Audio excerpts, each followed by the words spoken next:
Bellini turned slowly, her movements deliberate, a quiet stillness that only heightened the turmoil inside.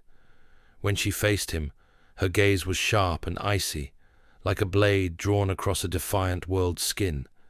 It was a look that demanded silence and respect, and Jaggery, for all his bluster, fell silent in its presence. She took a step closer, her voice smooth, carrying the weight of 1,000 unspoken truths. "Don't lecture me, Martin," she said, her tone as cold and inevitable as winter's approach. "You agreed to this, or have you suddenly developed a conscience?" There was a brief, flickering moment of hesitation in his eyes, a slight quiver in the man who had never before seemed capable of doubt. Bellini's lips curled into a knowing, almost predatory smirk. She stepped forward, closing the distance, her presence enveloping him like a shadow. "I didn't think so," she purred, the finality in her words leaving no room for argument. For a long, tense moment, Martin gazed at her, his mouth opening as if to say something, anything, to change the course they had set in motion. But ultimately, his silence spoke volumes. Bellini had him cornered, and no amount of pacing, however frantic, could escape the path she had already carved. The city kept its relentless pulse beneath them, unaware of the quiet war fought in the shadows of its shining towers. The future remained unwritten, but in Cecilia Bellini's hands, it was a destiny that would be shaped, bent to her will, piece by piece. Meanwhile, Max sat in silence, eyes fixed on the frozen CCTV image flickering on his screen like a ghost from the past.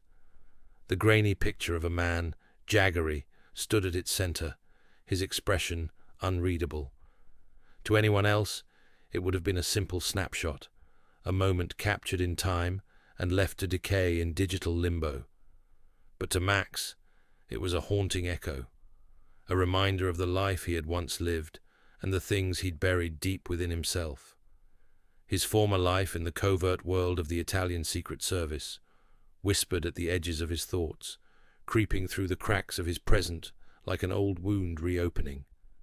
He had hunted men like Jaggery once, men who believed wealth was power, that money could carve a path to invincibility, men who used their brilliance to manipulate the world around them, bending ethics to their will as they pushed the limits of ambition.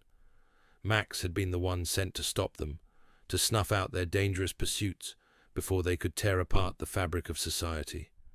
And now, Bellini, a woman whose name had been circulating in the shadows for months, was blending the very worlds Max had once sought to destroy.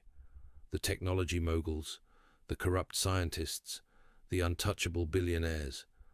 All were tied together under Bellini's expanding empire, a network of influence and power that pulsed with dangerous potential.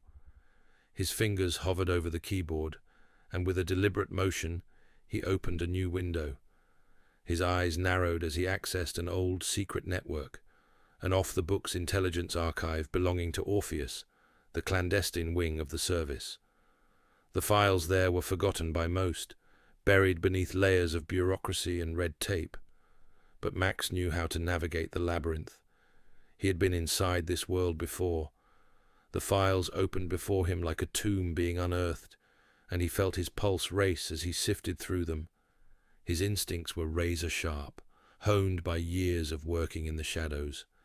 And there it was, the connection between Bellini and Jaggery, a thread that had been woven together long before today, a partnership, a collaboration. It had begun in the dark, long before the launch of the first device, the one that had promised to change everything.